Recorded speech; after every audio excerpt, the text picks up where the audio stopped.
Welcome to the No Regrets Leadership Podcast, where leaders are empowered to equip and disciple men. Welcome to the No Regrets Leadership Podcast. My name is Steve Sonderman, and today we wanted to play for you an exclusive interview our team got with Chris Brown and Rod Hairston.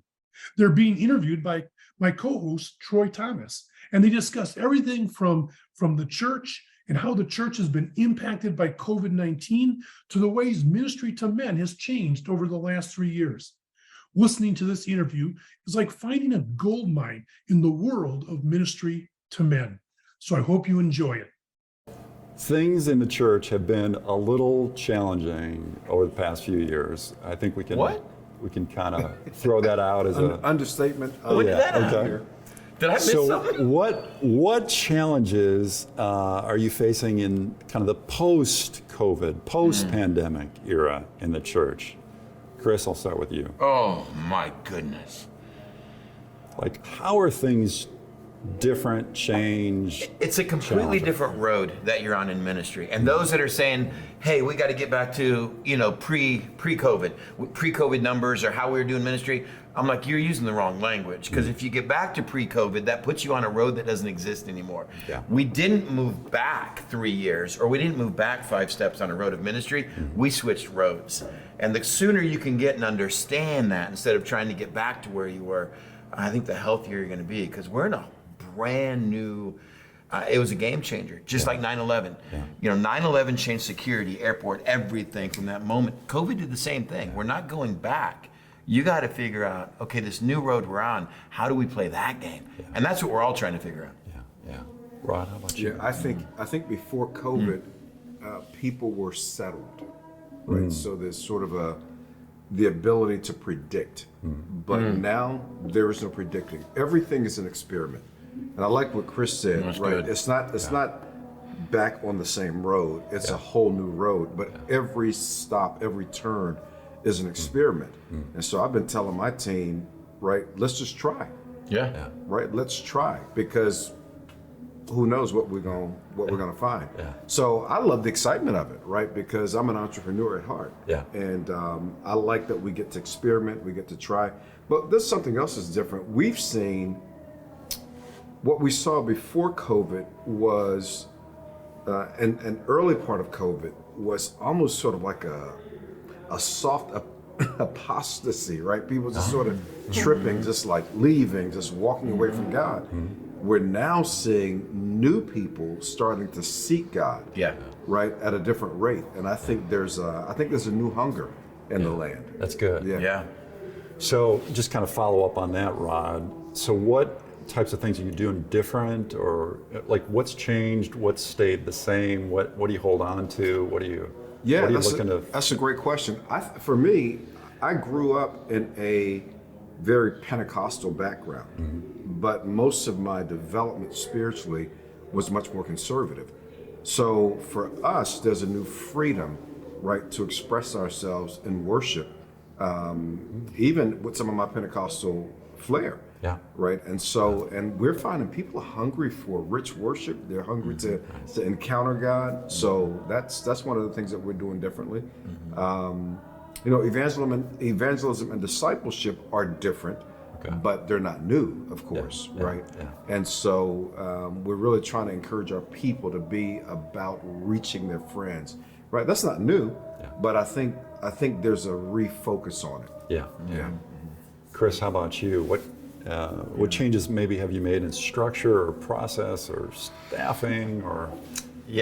Staffing, ministry, both. Just seeing the online that's our church. Yeah. That we're multi-site, multi-campuses, and we treat online as a campus. These aren't people, they'll probably be coming back, or we got to get these people back to church. They're in church. Yeah.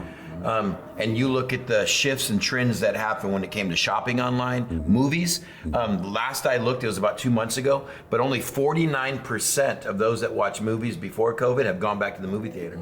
49% is all they're getting back. Wow. So people think, church, people are staying at home and it's not really church. I go, no. We're in a new era. People are doing that for everything. I just clicked on because the amount of Amazon packages showing up at my house, and I was tracking an order, and I didn't realize you could track for months and years. So I looked at the last year. We had 318 boxes delivered to our house. So I've also found the leak in the bank account and the budget. But I have a 21-year-old, a 20-year-old, a 17-year-old, my wife. We don't go shop for anything except for some groceries, and a lot of people aren't doing that anymore. Everything's coming to the house. The amount of things I've ordered in the last 2 months that showed up that day boggles me. Wow. Boggles me. I ordered 2 hours ago, and there's a knock at the door, and I was like, I couldn't have run around town and found it in that time. And so really making sure church is that way. We've changed staffing, which is you would never have a campus without a staff on it. So we've added some staffing on that. And the other thing for me, I've never said this out loud, but it's just us leaders. I'm gonna do it. I'm not cynical, but I'm much more guarded now because I realize there's no such thing as brand loyalty when it comes to your church. We saw people that have been in our church for 20 years. You know, they fell in love with our church, they got married in our church, had kids, baptized their kids in our church. And the moment you didn't say or did say something against their political platform or their ideology, they're gone. And they're gone with a letter telling you why you're Satan.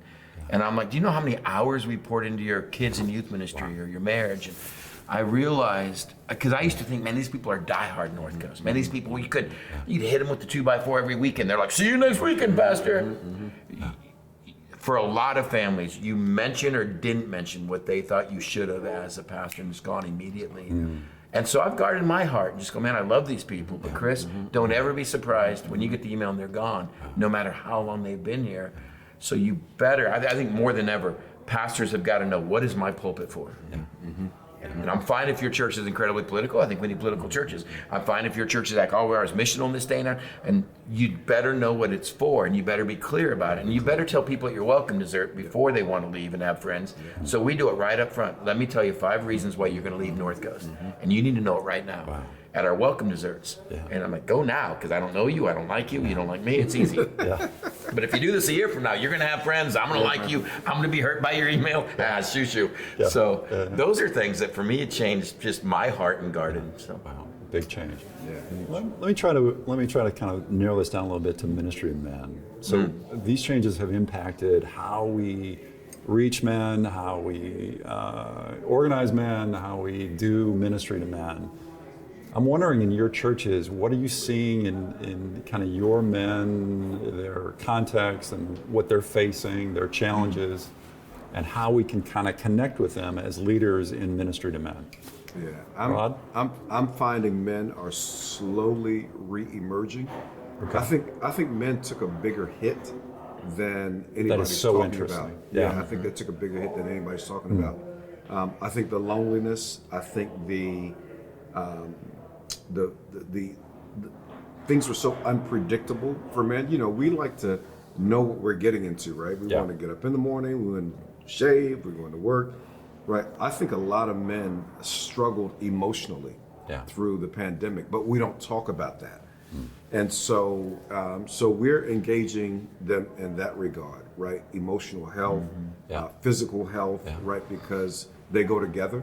And I'm finding that men are much more open to that conversation than they were before. So ministry to men becomes more emotional health, care needs, those types of things that are traditionally not part of a men's ministry, right? Yeah, I think COVID sort of accentuated the insecurities that a lot of men carry.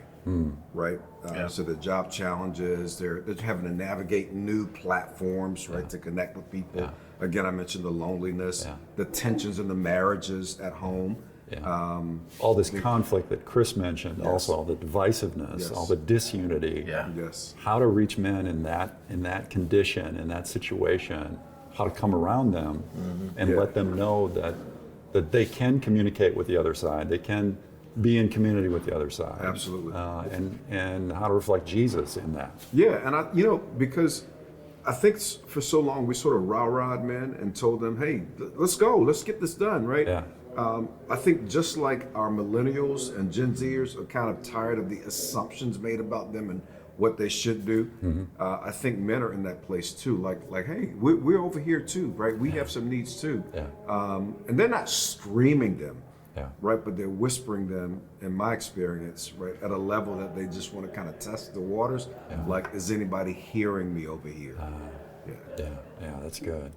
Chris, how about in your context, what are you seeing with ministry men in California and online and everything that you're doing? No, I just echo that. I think as men, we're amazing at just having this facade, and we can mask everything. And part of it is the generations that brought us up, for the GI generation. Part of it is just, as men, we're not very open with emotions, and so we can hide and cover the things that are either lacking or breaking. And that was all stripped away, the things that we used to, put as a facade. So the last survey I saw, the average American man has 0.7 best friends, as far as someone that you can share real issues with. Wow. And I go, as men, we can't even come up with a whole best friend. We're at 0.7. And yet I go, I get it. I'm a guy that's got 1,000 acquaintances, 1,000 friends, but as far as, who do I sit and bare my soul with? Next question. Wow. And then we're real good at our marriages. They need work, but we can just, hey, we're going out to eat, we're entertaining, kids have got events, and we just mask that as well. When all that was stripped away, and we couldn't have poker nights, we didn't have games to watch, we didn't have events to go to, I didn't have movies, the restaurants were closed. I'm faced looking at somebody, and I know our marriage has been broken for years, and now that's all we have. Man, this ain't good. And I'm left with, well, who do I talk to and who do I share with? I don't. I keep busy in life, so I don't have to share. And I think that's exactly what he said. Is just men now are left with this thing going, there's something innately in me that I knew was a little broken, but man, did that get magnified these last years. And I think more time than ever now, men just want honest conversation, someone to shoot straight with them, and someone just to challenge them. Even if they disagree with you, they love you're passionate about what your take is. And I think our churches have got to reflect that. Our churches got to unapologetically be focused on masculinity. Women are going to come to church. They're much better spiritual leaders. Women are going to come to groups. Women are going to come to sharing. But the problem is, if you reach a woman, you're going to reach her and the kids until they get about 12. And then they're going to be able to stay home, and dad's not going to make them. And I love our church. I mean, it's just no holds barred. We'll get notes because some mom doesn't like that we use screwed up or shut up or I said frick, and my 8-year-old is with me in church, and we have classrooms for an 8-year-old. This is a classroom for mature adults, and I'm trying to get your husband. Well, my husband doesn't go to church, and I go, exactly. But if I clean up everything to make sure mom and her 8-year-old's happy in church. It's Murrow wrote a book, Why Men Hate Church. I didn't read the whole thing. I got to like page 9. It's like every book in my library. But I remember I read this comment, why men hate church. The number one reason why men hate church, because they've been. That blew my mind. That's it. Out of all the surveys, why do you hate church? I've been. I found it didn't hit me in my masculine soul. Can I just chime in? Go ahead. I had a few more things. Oh, no, go ahead, bro. Go ahead and finish. You got Messiah in your title. I'm North Coast. That's just a beach. So go ahead. Look at this guy. Look at this guy. I know. Keep going, Ron. You messed up my thought, bro. No, I was going to say that you just hit it, right? Like, dudes are tired of coming to church where the leader is not authentic. Right? That's what I'm finding. Like, they're looking at pastors wondering, like, does this dude really feel like I feel? Right? Does he hurt like I hurt? Because he gets up every week and his stories are beautiful and they're well crafted, and he's got it all together. He's got it all together. And that doesn't mean, when I talk to sometimes guys go, I'm just not Rambo. I'm not going to show up with an ammo belt in my shirt and my hair. And I'm like, no. Authentic is authentic. We're not saying you have to have masculine testosterone oozing from stage. You just got to be authentic. You got to be. I'm tired of a pastor preaching at me. I want a guy to tell me what he's learning and struggling with and where and at, and just, hey, and here's what we're doing. Here's how Amy and I got through this. Here's what we're doing with our kids. That's good. And it's like, okay, I can trust that guy. All right, so let me take it down to that leader of a small group of men, that ministry to men leader out there in a small local church. What are given these dynamics that we've talked about, what do they need to be equipped with, trained with? What do they need to keep in mind in this kind of milieu that we're in right now, this strange time? I think And Steve and I had a conversation about this. I think men need to be trained to be emotionally aware, right? They got to learn how to read the room, right? And not just go agenda all in. Gosh, that's good. Right. What's going on around you? You got self-awareness helps. Self-awareness, right? But awareness of the others, right? Because if you're not aware, if you can't look in that guy's eyes and say, "Man, that guy's he's getting high," right? Yeah. If you can't smell the guy who came in for the last 3 weeks, and this small group is at 7, and he's already had 3 glasses of wine, right? If you can't catch that and say, "Hey man, you good, right? What's going on?" Right? It's the awareness, right? And it's the emotional awareness, because again, this is an era where it's okay to emote and to say I'm not okay. Right, but if you're a small group leader and you're not clued in on that, then you're gonna miss it. That's good. Yeah, that's really good. That's really good. Now, how do you create an EQ course for guys who don't get it? Because guys, hey, I got an agenda. Here's what our group's doing tonight. And it's like, men don't need religion. They need relationship. And men don't want to sign up for religion. I don't care how you package it. We got an 8-week course, and all of you guys, you lost me at course in 8 week. We're going to have a grill off. If you got a grill, sign up. If you don't, just don't eat that day, because we're going to put stuff in your gut. And we're going to show up, and something of the Lord may come or not. You know what? Getting men with other men is of the Lord. And if we can start honing that, because the other thing is, you got to train the leader. Most of us don't know how to build relationships. Ever since I left the locker room, I don't know how to build a relationship with guys. It's a new era for leaders of men, ministry leaders in the church, where we need to have an EQ, not just planning events, not just putting together big things, organizing. We need to actually listen. We need to be aware. We need to be aware of ourselves. We need to be pouring into men at an emotional and a personal level, getting real with them. I got a call from a guy yesterday. I created a mentoring group for guys in their late 20s, right? So they're in transition. They're no longer in college, right? They haven't hit their 30s where they've kind of gotten clear about this is my pursuit. So they're in between. And the guy called me. He was a mess. He said, "I got the best news of my life today, and I got the worst news of my life today." And he was, you could hear him shaking. Literally shaking, just shaking in his voice, shaking in his body. And I said, "What's going on?" He said, "Well, my wife is pregnant. And we just I saw you Sunday. You said, 'Pastor, pray for me, because we want to get pregnant.'" I'm like, "Great, that's great news." I said, "What's the other side?" He said, "I lost my job today." He says, "And I don't know what to do." What do I do? I'm 400, 800 miles away, whatever. I said, "Man, talk to me. Tell me what you're feeling." He said, "I'm scared as hell." I said, "I don't know what I'm gonna do." And that's where that engagement has to go. Like, man, tell me what are you feeling? What are you processing right now? Man, let them talk. Just let them talk. If a man can't tell you that he's scared as hell, then you don't have a relationship with him. And if you don't have a relationship with him, stop trying to pour in biblical principles. Because the bridge that truth travels over is relationship. When a guy can talk to his pastor that way, when a guy can talk to his leader that way, you've done something there. And then you go, okay, I'm not taking you through 7 steps of masculinity according. And then you're just like, hey, buddy, let's talk about it. And here's where your faith. You've always believed in God, but here's where your faith's going to come real. And let me promise what I've seen of this God you're about to lean into.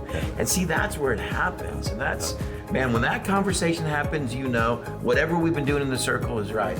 But until you can get those relationships, you should probably stop doing what you're doing in the circle and just work on relationships.